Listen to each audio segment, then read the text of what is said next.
আল্লাহ রাব্বুল আলামিন যে আয়াতখানা আপনাদের খেদমতে তিলাওয়াত করেছি, উক্ত আয়াতে দুইটা গুণের কথা আল্লাহ তাআলা বলেন ইন্নাল্লাহা ইয়া'মুরুকুম আন তু'আদ্দুল আমানাতি ইলা আহলিহা। আল্লাহ তাআলা বলেন নিশ্চয়ই তিনি তোমাদেরকে নির্দেশ দিচ্ছেন, আল্লাহ তাআলা তোমাদের নির্দেশ দিচ্ছেন যে তোমরা আমানত তার হকদারের কাছে ফিরিয়ে দাও।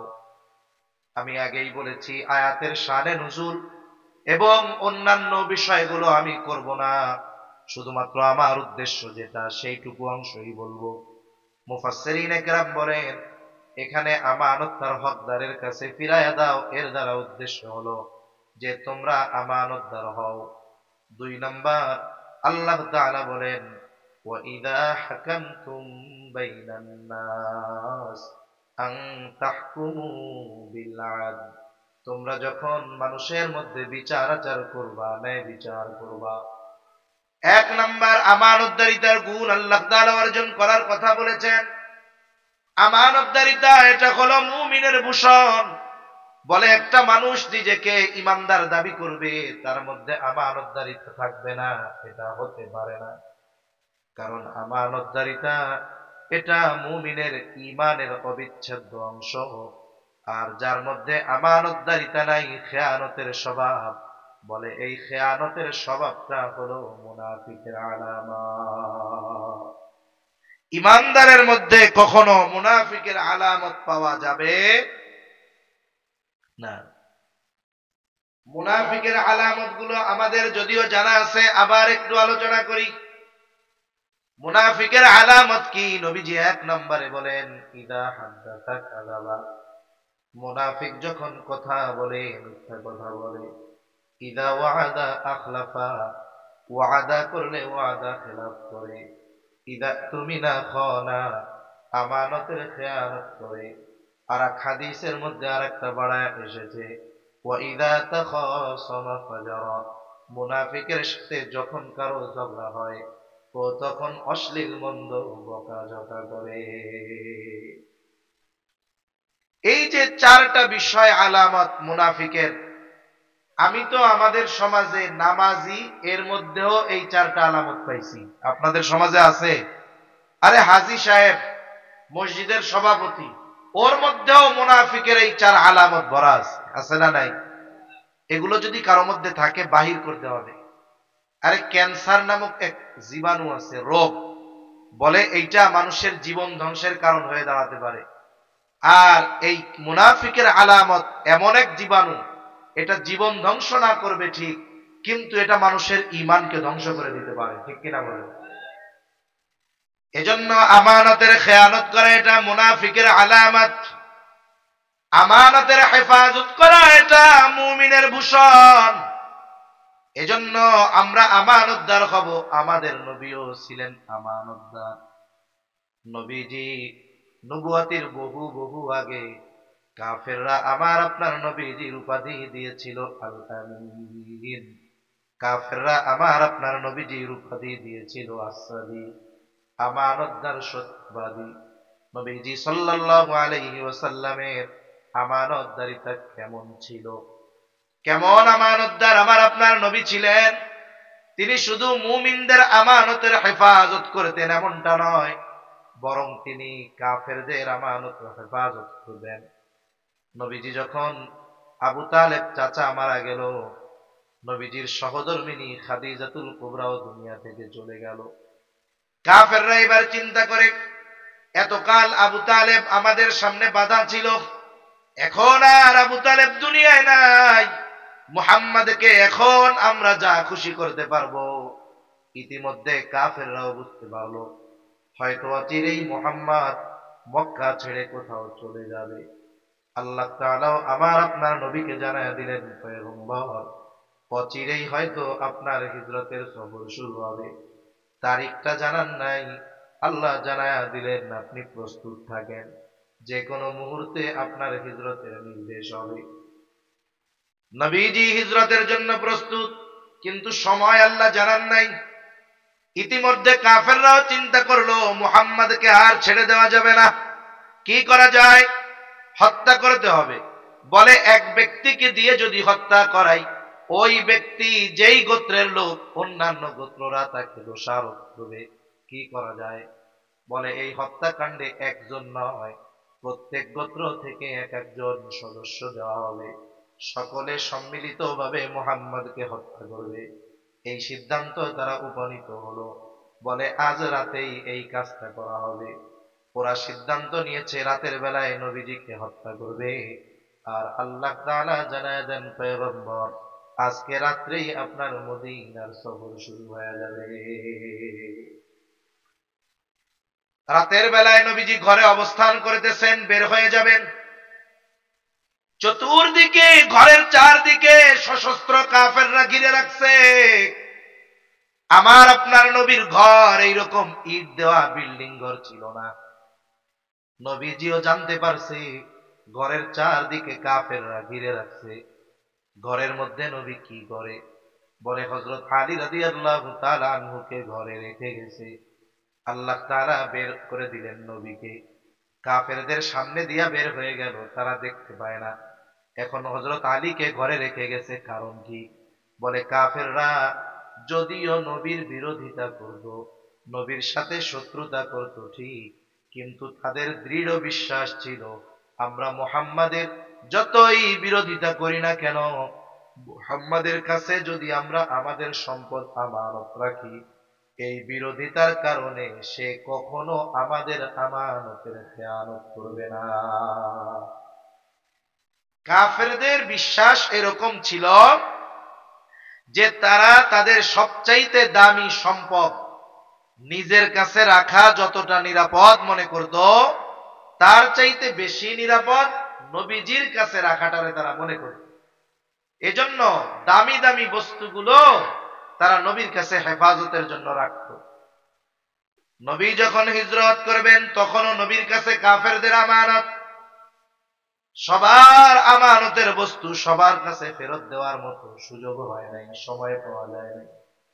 এই জন্য আলী রাদিয়াল্লাহু তাআলা আনহুকে দায়িত্ব দিয়ে গেলেন, আলী আমি চলে যাবার পর আমানতের বস্তুগুলো যথাযথভাবে প্রত্যেক হকদারের কাছে পৌঁছায়া দিবা, এরপর তুমি মদিনার উদ্দেশ্যে রওনা হবা। একটু চিন্তা করে দেখেন, আমানতগুলো ফিরাইয়া দেওয়ার ব্যবস্থা করে নবী হিজরত করেছেন। এই আমানতের বস্তুগুলো মুমিনদের নাকি কাফেরদের? জোরে বলেন কাদের? আমরা হইলে কি চিন্তা করতাম? বলে যাদের কারণে দেশ ছাড়া লাগতেছে এদের সম্পদ ফেরত দেওয়ার দরকার কি, গাঠি গুটি বাইন্দা নিয়ে চলাগে। অথচ নবী যাদের কারণে হিজরত করা লাগতেছে, দেশ ছাড়া লাগতেছে, নবী তাদের সম্পদ ফিরায় দেওয়ার ব্যবস্থা আগে করেছেন, এরপরে সফর শুরু করেছেন। অনেকে মনে করতে পারে নবী মনে হয় মক্কা ত্যাগ কইরা আনন্দিত ছিলেন। না না, আইরে নবী যখন মক্কা থেকে বের হয় বারবার পেছনের দিকে তাকায়, নবীর দু চোখ দিয়ে পানি পড়ে। নবী মক্কার দিকে তাকায় বলে, ও মক্কা রে, তোমার বুকে আমার শৈশব কৈশোর যৌবন অতিবাহিত হয়েছে রে মক্কা। তোমার বুকে আমার ঘর, শুধু তাই না তোমার বুকে আল্লাহ তাআলার ঘর। ও মক্কা, আমি তোমাকে কখনো ছেড়ে যেতে চাইতাম না, চাই না, যেতাম না, কিন্তু তোমার বুকে বসবাস করা কিছু মানুষ আমাকে তোমার কাছে থাকতে দিল না। এই কথা নবীজি বলতেছিলেন আর চোখ দিয়ে পানি পড়তেছিল। কত কষ্ট, কত বেদনা, কত মায়া নিয়ে নবীজি মক্কা ছেড়ে মদিনায় গেছেন। অথচ এত কিছুর ভিতরেও নবী তার দুশমনদের আমানতের বস্তু ফেরানোর ব্যবস্থা না করে নবীজি হিজরত শুরু করেন নাই। এটা আমি বললাম, আপনারা শুনলেন, আমার বলতে কষ্ট হয় নাই, আমাদের শুনতেও কষ্ট হয় নাই, কিন্তু বাস্তবে ওই অবস্থার মুখোমুখি যদি কেউ হয়ে যায়, নবীর মতো এই ধরনের কাজটা করা আমাদের জন্য কঠিন। এজন্য আমাদেরকে আমানতদারিতার গুণ অর্জন করা দরকার। নবী পরিপূর্ণ আমানতদার ছিলেন। নবীর আমানতদারিতার এই প্রশংসা কাফেররা পর্যন্ত করেছে, অনেক অমুসলিমেরাও মুগ্ধ হয়ে গেছে যে কেমন আমানতদার নবী তিনি ছিলেন। এই জন্য নবী আমানতদারিতার গুণ অর্জনের প্রতিও খুবই গুরুত্ব দিয়েছেন। হাদিসের মধ্যে আসছে, নবীজি বলেন, লা ঈমানা লিমান লা আমানাতা লাহ। নবীজি বলেন, যার মধ্যে আমানতদারিতা নাই তার ঈমান নাই।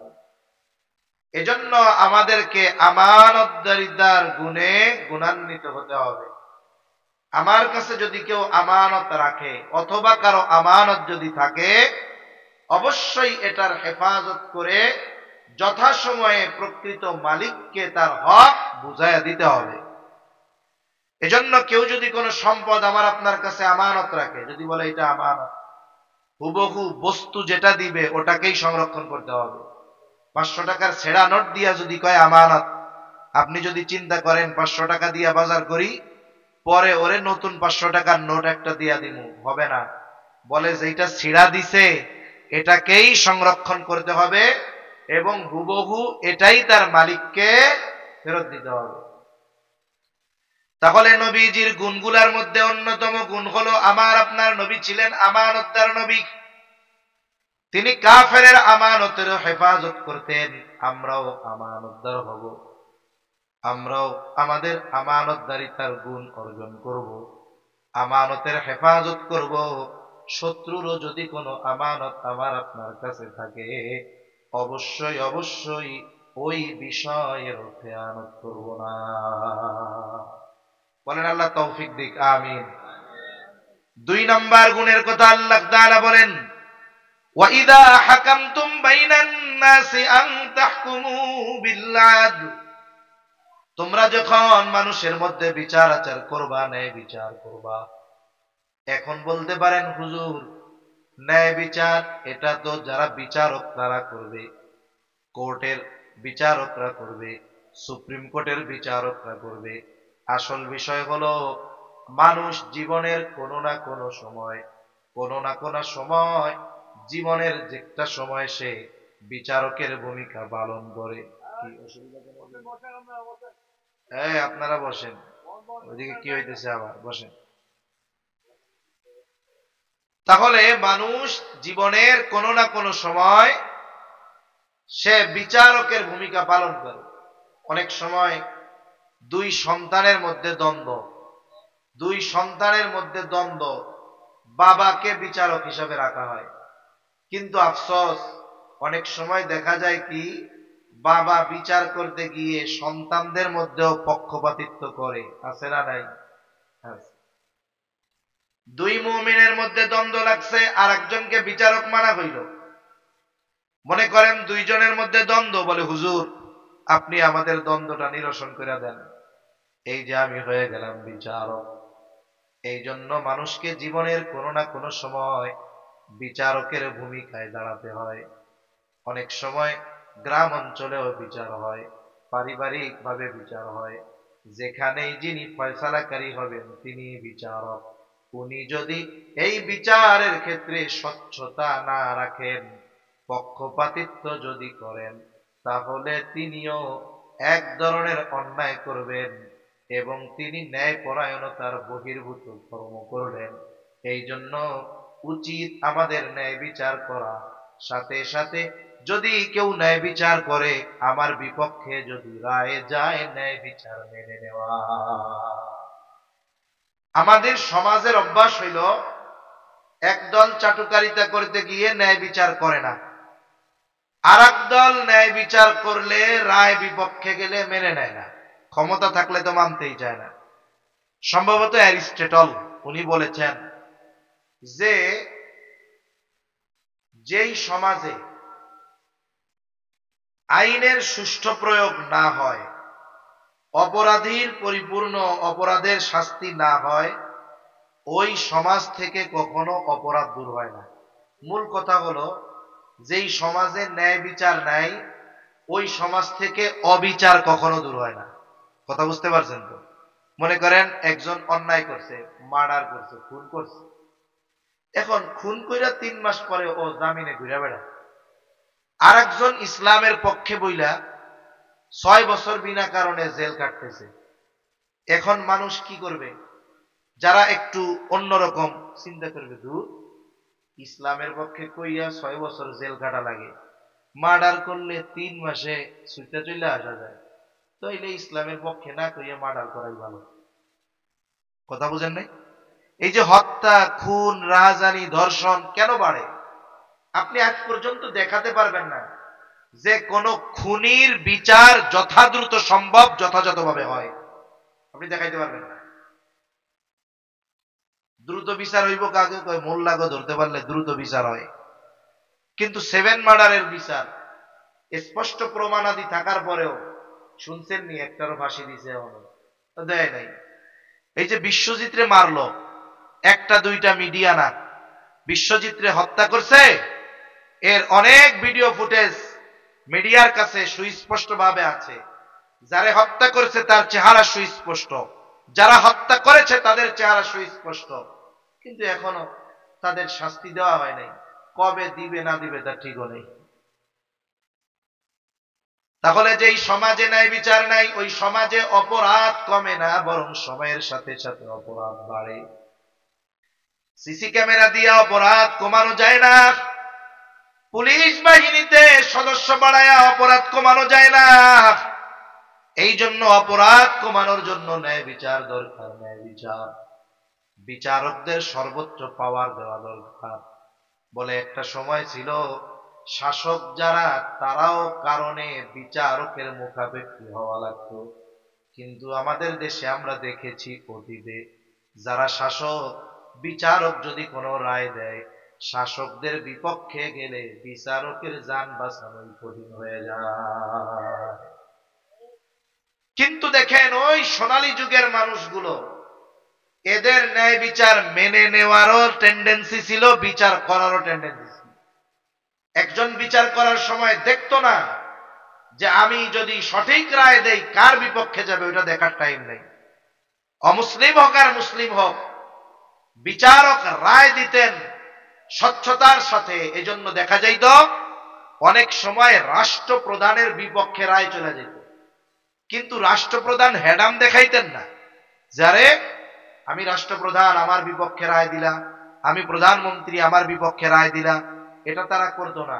বরং বিচারক রায় দেওয়ার পরে যদি রায় তার বিপক্ষেও যাইত, সেটাকে তারা ঠান্ডা মাথায় মাথা নত করে মাইনা নিত। একটা দুইটা উদাহরণ দিই। খলিফাতুল মুসলিমিন হযরত আলী রাদিয়াল্লাহু তাআলা, আলী রাদিয়াল্লাহু তাআলা ওনার একদিন কোথাও খুব দ্রুততার সাথে যাচ্ছেন, ওনার ঘোড়ার পিছনে ওনার লৌহ বর্ম বাঁধা ছিল। লৌহ বর্ম বলতে আধুনিক ভাষায় ধরেন বুলেট প্রুফ জ্যাকেট, লোহার পোশাক, তরবারি, তীর বর্ষার আঘাত থেকে চেস্ট, বুক, পিঠ এগুলো সেফ থাকতো আর কি।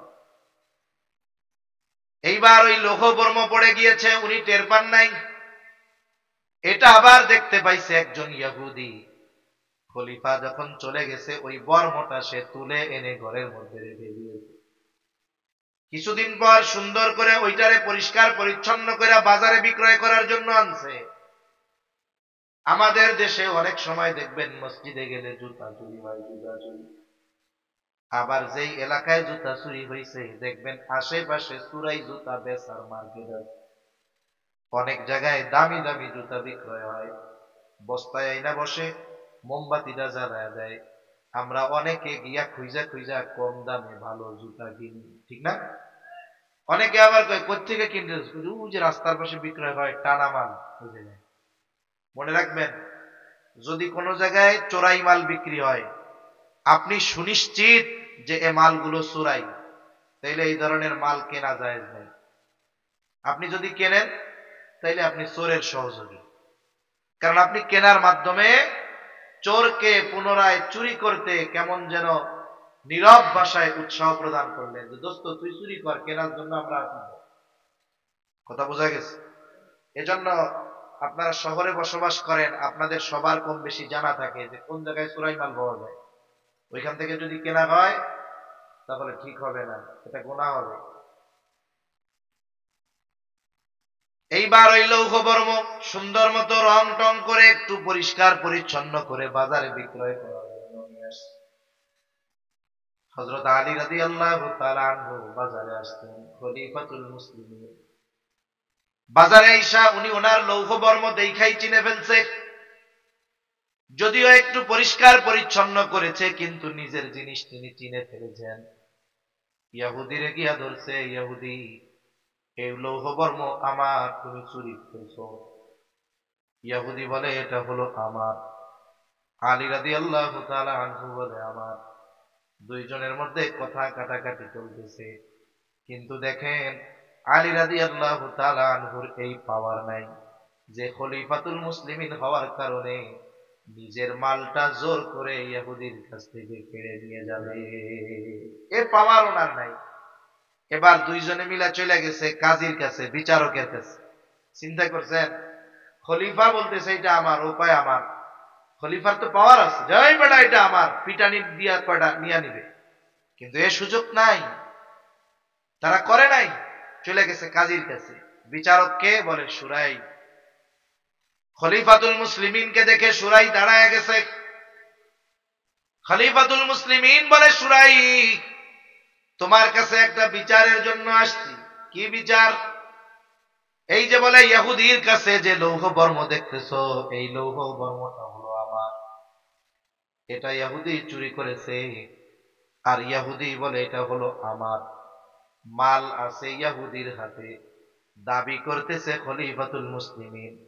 যেহেতু মাল খলিফার হাতে, ইহুদির হাতে, দাবি করে খলিফাতুল মুসলিমিন। সুরাই এবার বলতেছে খলিফাতুল মুসলিমিন, এই লৌহ বর্ম যে আপনার বুঝলাম, তবে এই দাবির সপক্ষে আপনার সাক্ষী আছে নাকি? কারণ মালটা তো ইহুদির হাতে আছে, দাবি করতেছে খলিফাতুল মুসলিমিন, তাহলে যিনি দাবি করতেছে তার সাক্ষী দেখাইতে হবে যে এই মালটা যে আমার, এরা এরা সাক্ষী। বলে হ্যাঁ আছে, হাজির করেন। হযরত আলী রাদিয়াল্লাহু তাআলা আনহু হাজির করেছেন ওনার বড় ছেলে হযরত হাসান রাদিয়াল্লাহু তাআলা আনহুকে। আরেকজন রে আনছে, এটা হলো ওনার গোলাম। বলে এই দুইজন আমার ব্যাপারে সাক্ষী। সুরাই বলে খলিফাতুল মুসলিমিন, আপনার সন্তানের সাক্ষ্য গ্রহণ করা হবে না, কারণ বাবার পক্ষে সন্তানের সাক্ষ্য, মনিবের পক্ষে গোলামের সাক্ষ্য গ্রহণ করা হবে না।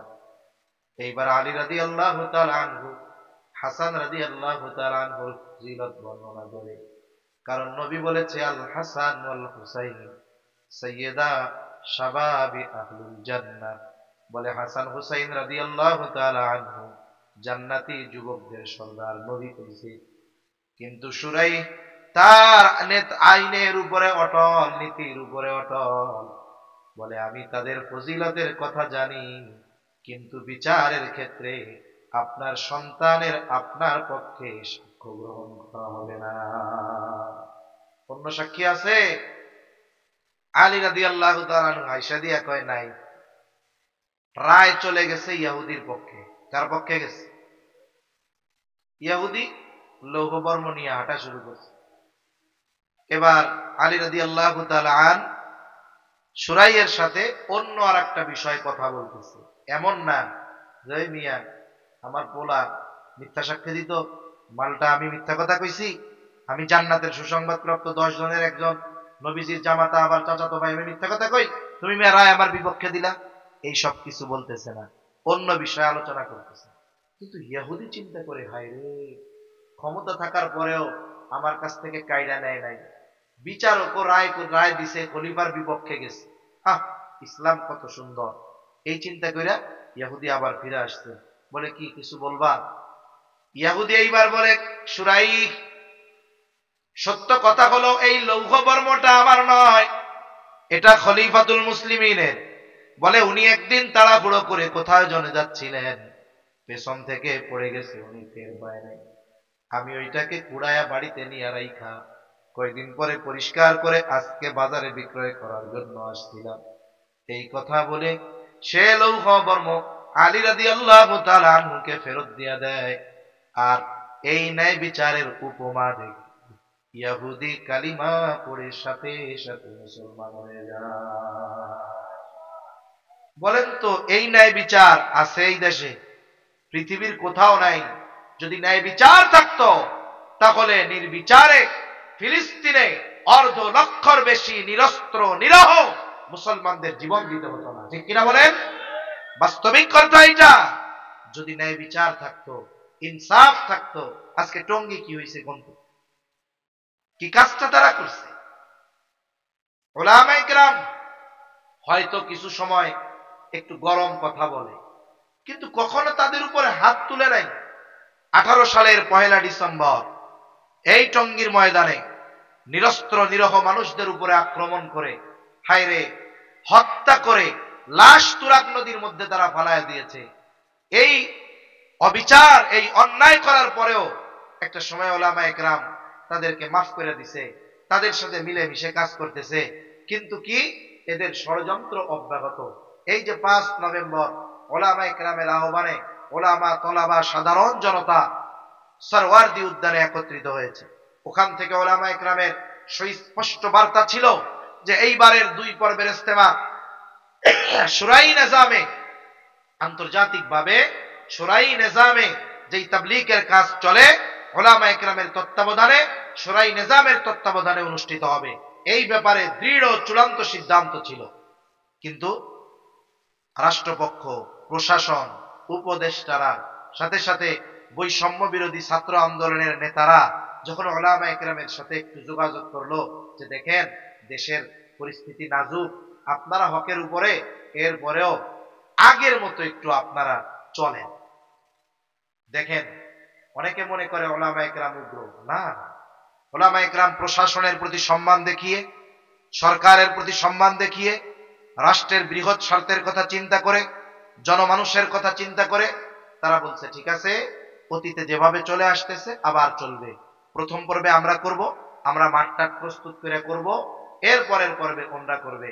আগে যেমন সাদ সাহেবকে আসতে দেওয়া হয় নাই, এবারও উনি আসবে না, আগের মতো চলবে। প্রশাসন থেকে, রাষ্ট্র থেকে, উপদেষ্টা মণ্ডলীর পক্ষ থেকে যেভাবে বলা হয়েছে উলামায়ে কেরাম ঠিক সেইভাবে মেনে নিয়ে চুপচাপ। জোর শেষ হইল, এরপরে টঙ্গীর ময়দান প্রস্তুত করার দরকার।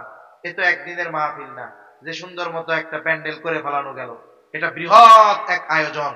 উলামায়ে কেরাম, তলাবায়ে ইলম, সাথে সাথে অনেক সাথী ভাইয়েরা এসে এসে যার যখন সময় হয় কিছু খেদমত করে, আঞ্জাম দিয়ে যায়, কাজবাজ করে, এখানে থাকে, পাহারা দেয়, কারণ দুষ্কৃতিকারীরা যেন ক্ষতি না করতে পারে। এভাবে রাতের গভীরে উলামায়ে কেরাম, তলাবা, তারপরে সাধারণ মানুষ, কেউ পাহারা দিচ্ছে, অল্প কিছু মানুষ, কেউ তাহাজ্জুদে আছে, কেউ ঘুমন্ত অবস্থায় আছে। কি হলো, আমরা সকালবেলায় অনলাইনে দেখতে পাইলাম ফজরের পর যে আমাদের এক ভাই অলরেডি শহীদ, আরো কয়েকজনকে শহীদ করে ফেলছে, হতাহতের সংখ্যা অনেক, হসপিটালের মধ্যে আছে। কি অবস্থা চিন্তা করেন। ওরা বলতেছে যে আমরা জোরের জন্য ময়দানে গেছি, আসলে চূড়ান্ত কোনো সিদ্ধান্ত হয় নাই। বৈষম্য বিরোধী ছাত্র আন্দোলনের ওরা যারা বলল, ওদের কথা যে ওরা এদের সাথে আলোচনা করে গেছে যে আমরা কাকরাইলে উলামায়ে কেরামের সাথে পরামর্শ করে চূড়ান্ত সিদ্ধান্ত জানাবো, এর আগে আপনারা এখানে কোনো বিশৃঙ্খলা সৃষ্টি করবেন না। কিন্তু এই জালেম গুলো প্রশাসনের বিরুদ্ধে আচরণ করলো, সরকারের বিরুদ্ধে আচরণ করলো, এই ছাত্র আন্দোলনের যারা ছিল তাদের সাথে বেঈমানি করলো। ওই মজলিসে আলোচনা চলতেছে উলামায়ে কেরামের সাথে, তখন ওই সার্জিস হাসানাত সহ আরো উলামায়ে কেরামের সামনে বসা, ইতিমধ্যে ফোন দেওয়া সারা যে এরা টঙ্গীর মধ্যে ঢুইকা বিশৃঙ্খলা সৃষ্টি করছে, একজনকে অলরেডি সাইজও করে দিয়েছে। তাহলে বলেন এদের আসল চরিত্র বুঝতে আর কারো বাকি আছে? আর কারো বাকি নেই। আবার দেখেন উলামায়ে কেরাম যখন মাইনা নিছে যে ঠিক আছে আমরা 1-2 ফেব্রুয়ারি, 31 জানুয়ারি, 1-2 ফেব্রুয়ারি আমরা করব, এরপরে 6, 7, 8 নাকি ওরা করবে, এটা যখন আমরা মাইনা নিছি, বলেন তো এটা কি যারা শুরাই নিজামের উলামায়ে কেরামের তত্ত্বাবধানে দাওয়াতি মেহনত করেন, এরা যখন এটা মেনে নিলেন, এটা কি তাদের উদারতা ছিল না? এই উদারতাকে এরা দুর্বলতা মনে করছে, যে মনে হয় সরকারের চাপে পড়া বা অন্য কিছু কইরা এরা মনে হয় মাইনা নিছে। আসলে রাষ্ট্রের কথা চিন্তা করে, প্রশাসনের প্রতি রেসপেক্ট দেখিয়ে, উপদেষ্টা মণ্ডলীর প্রতি রেসপেক্ট দেখিয়ে ছাত্র জনতা যারা তাদের উপরে রেসপেক্ট সম্মান প্রদর্শন করে এই রকম কঠিন সিদ্ধান্ত থেকে ওলামায়ে কেরাম ফিরে এসেছে। এটা বড় হৃদয়ের পরিচয় তারা দিয়েছে, ঠিক কিনা বলে? কিন্তু তোরা কি করলি? তোরা ওই 1 ডিসেম্বর 2018 মতো ভিডিওগুলো এখনো অনলাইনের মধ্যে আছে, রাতের বেলায় যাচ্ছে, আরে যেই তাবলীগে হাতে তসবিহ থাকার কথা ছিল এরকম কিরিস নিয়ে গেছে, লাইটের আলোতে চকচক করতেছে। আবার আরেকজন বলল, আমি ওইটা দেখি নাই, আরেকজন একটা লাইভে বলছে, ভাই এরকমও শোনা গেছে যে ওই সাতপন্থীদের একজন, আমি এই বিষয়গুলো নিয়ে কিছু বলতাম না আলোচনা, কিন্তু না বললেই নয়, বলে সাতপন্থীদের এক আলেম আব্দুল্লাহ মাসরুর কাসেমি নাকি সে এক বই লিখছে, বইয়ের মধ্যে লিখছে যারা আমির মানে না, সাদ সাহেবকে আমির মানে না, এরা হলো এদেরকে হত্যা করা ওয়াজিব, ওয়াজিবুল কতল, এদেরকে হত্যা করা কি ওয়াজিব। এই দলিলকে সামনে রেখে ওরা টঙ্গীর ময়দানে ঢুকে উলামায়ে কেরামের উপরে অস্ত্র চালাচ্ছে আর বলতেছে এরা উলামায়ে সু, এদেরকে মারলে সওয়াব হবে। একটা জিনিস বুঝেন, আমি একটা জিনিস বুঝাই আপনাদের। একটা হলো একজন সুদ খায় বা ঘুষ খায় বা মদ খায়, কাজটা কি বলেন তো? হারাম। হারাম, জোরে কোন কি? কিন্তু এই হারাম কাজটাকে যদি সে সওয়াবের কাজ মনে করে, ঈমান থাকবে না, যাবে নিঃসন্দেহে বেঈমান। এখন ওরা আলেমদেরকে হত্যা করতেছে, এটা কবিরা গুনাহ। একজন আলেম বা একজন মুমিনকে কষ্ট দেওয়া কবিরা গুনাহ। এখন এই কবিরা গুনাহরে যদি সওয়াব মনে করে, যারা করছে, যারা করাচ্ছে, এদের ব্যাপারে কি বলতে পারি? আমি তো মুফতি সাহেব না, এই জন্য কইলাম না। সেজন্য ভাই আমাদের খুব সাবধান থাকতে হবে, আমাদের সতর্ক থাকতে হবে। সাধারণ মানুষ একটা বিশৃঙ্খলার মধ্যে চলে যাচ্ছে। একটা জিনিস মনে রাখতে হবে, তাবলীগের ইতিহাস হয়তো এই দেশের মানুষ জানে না। এই বাংলাদেশে তাবলীগ শুরু হয়েছে আলেমদের মাধ্যমে। এই বাংলাদেশে তাবলীগের কাজ সর্বপ্রথম শুরু করেছেন সদর সাহেব হুজুর শামসুল হক ফরিদপুরি রহমাতুল্লাহি আলাইহি। ওই উদয়পুর হয়েছে প্রথম মারকাজ। এরপরে যেহেতু এই কাজটা জাতীয় ব্যাপী, জাতীয় এক কাজ, একটা গ্রাম অঞ্চলে এর মারকাজ থাকলে হয় না, এরপরে ঢাকায় স্থানান্তরিত হয়েছে। এরপরে এই কাজ গোটা দেশব্যাপী ছড়িয়েছে।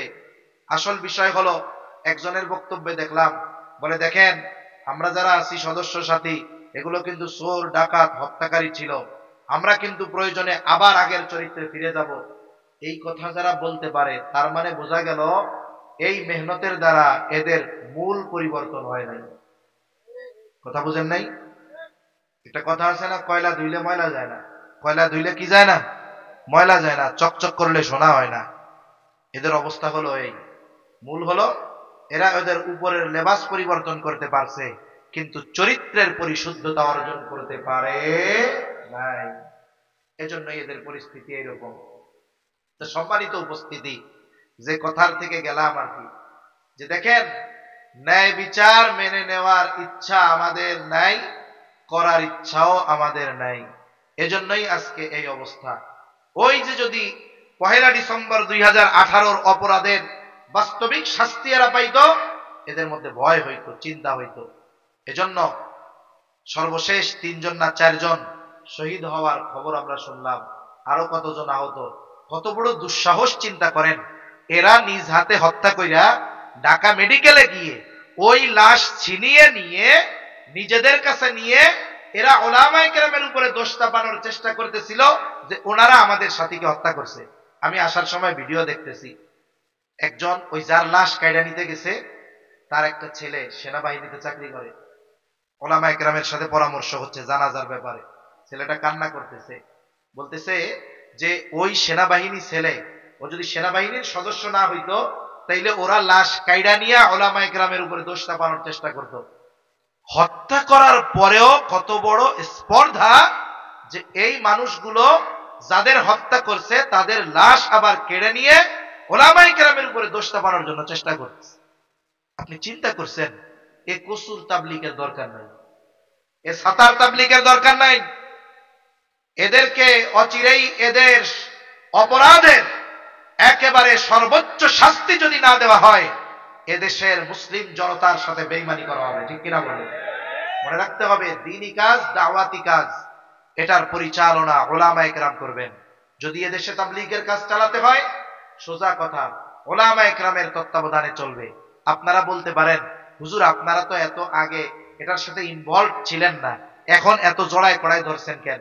এর মধ্যে কি মধু আছে নাকি? আর আমি মানুষ মায়ের খেতেছে না, মধু কিসের আছে? বলে শুনেন, যখন একটা কাজ সঠিক পথে চলবে তখন তো এই জায়গায় আর বাগড়া দেওয়ার দরকার নেই। যখন কাজটারে আঁকা বাঁকা নষ্ট করে ফেলতে যাবে, তখন এখানে অবশ্যই যাদের চোখে ত্রুটি বিচ্যুতি ধরা পড়বে তারা এটা পরিশুদ্ধ করার, সংশোধন করার চেষ্টা করবে, ঠিক কিনা বলেন? সেজন্য উলামায়ে কেরামের তত্ত্বাবধানে তাবলীগ পরিচালিত হওয়া দরকার। উলামায়ে কেরামের তত্ত্বাবধানে যদি না হয়, তাহলে এটারে যেটা খুশি সেটা তারা বানায় ফেলবে, একটা বিশৃঙ্খলা সৃষ্টি করবে। আর বিষয়গুলো হলো, সমস্যাগুলো কি, এটা বাহির থেকে অনেক কিছু বোঝা যায় না। এই সমস্যাগুলো জানার জন্য আমাদের উলামায়ে কেরামের কাছে যাওয়া দরকার। মনে রাখবেন, উলামায়ে কেরাম এ জাতির খারাপ চায় না, এ জাতির কল্যাণ চায়, ভালো চায়। কারণ উলামায়ে কেরামের তো এই দেশে বিশৃঙ্খলা সৃষ্টি কইরা বিদেশে পালায় যাওয়ার মতো কিছু নাই। আজ পর্যন্ত কোন হুজুরের কানাডায় বাড়ি হয়েছেন, কোন হুজুর টাকা পাচার করছে? আরে আমাকে তো এই দেশেই থাকা লাগবে। এজন্য এই দেশে বিশৃঙ্খলা সৃষ্টি করে আমরা কোন জায়গায় যাবো? এজন্য আমরা চাই যে এদেশের মুসলমানেরা সঠিকটা বুঝুক, সঠিক পথে থাকুক। আর সরল মনা মুসলমান যারা আছে এদের কাছে অনুরোধ করব, গুটি কয়েক কিছু ভ্রান্ত মানুষের কথার ফাঁদে পা দিয়ে আপনারা আপনাদের ঈমান আমলকে নষ্ট করবেন না, এটা আপনাদের কাছে অনুরোধ। সম্মানিত উপস্থিতি, আমরা আসলে নবীর কিছু গুণাবলীর কথা আলোচনা করতে গিয়ে এদিকে চলে গেলাম। যে দেখেন, ন্যায় বিচার যদি না থাকে অপরাধ বাড়তে থাকে। ওই সোনালী সময়ে ন্যায় বিচার এমন ভাবে ছিল যে বিচার করত সেও সঠিক রায় দিতে ভয় পাইত না, আর যার বিরুদ্ধে রায় যাইত সে যদি রাষ্ট্রপ্রধানও হতো সে প্রতিবাদ করত না। নবীজির একটা ন্যায় পরায়ণতার ঘটনা বলে আমি আলোচনা শেষ করে দেব ইনশাআল্লাহ। নবীজির দরবারে এক মহিলার বিচার আসছে।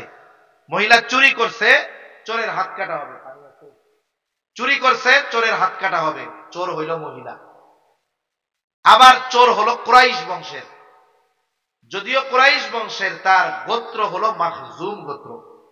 কুরাইশ বংশের তিনটা শাখা ছিল, একটা হলো হাশেমি, একটা হলো উমাইয়া, আর একটা হলো মাখজুম। এই কুরাইশ বংশের হাশেমি গোত্র হলো এই পৃথিবীর সবচাইতে সম্মানিত গোত্র। কুরাইশ বংশের উমাইয়া আর মাখজুম, এ দুটাও কুরাইশ বংশের গোত্র। গোত্র ভিন্ন হোক, বংশ তো কুরাইশ। সাহাবায়ে কেরাম যখন জানছে যে এই মহিলা কুরাইশ বংশের মাখজুম গোত্রের মহিলা, এই মহিলার যদি হাত কেটে দেয় তাইলে কাফেররা বলা বলি শুরু করবে যে দেখ কুরাইশ বংশের বেডি, এইটাও চোর। এরকম স্বভাব আমাদের মধ্যে আছে না? আমরা অনেক সময় কি করি জানেন, একটা ব্যক্তির দোষকে সামনে রেখে আমরা ওই দোষটা গোটা গোত্রের উপরে চাপায় দিই, বংশের উপরে চাপায় দিই। মনে করেন মোল্লা গোষ্ঠী, ওই গোষ্ঠীর একজন চুরি করছে, এই চুরির দায় কি গোটা মোল্লা গোষ্ঠীর নাকি শুধু ওই ব্যক্তির? কিন্তু কি করব, পরের দিন সকালে যখন মোল্লা গোষ্ঠীর কেউ বাজারে যাইব, আর এক গোষ্ঠীর লোক কইব, মোল্লা গোষ্ঠীর লোক তোমরা যা চুরি করা ধরছো, তোমরা তো চোরের গোষ্ঠী। এরকম বলার লোক সমাজে আছে না নাই? এটা কখনো করা যাবে না। অপরাধ যার, এর অপরাধের শাস্তি তার, এর দায়ভার তার।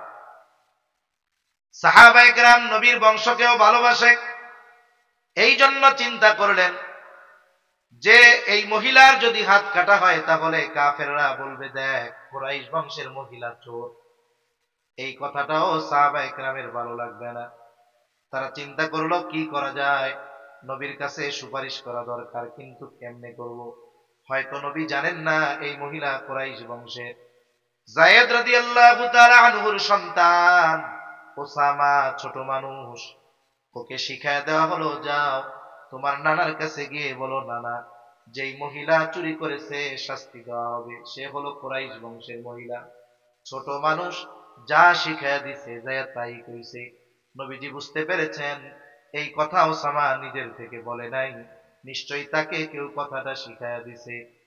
নবীজি হুজরা থেকে বের হলেন। নবীজি বলেন, তোমরা কি আমাকে এমন বিষয়ের জন্য সুপারিশ করতেছো যেই বিষয়ের শাস্তি কার্যকর করার নির্দেশ আল্লাহ তাআলা দিয়েছেন? নবীজি এবার খুতবা দিলেন।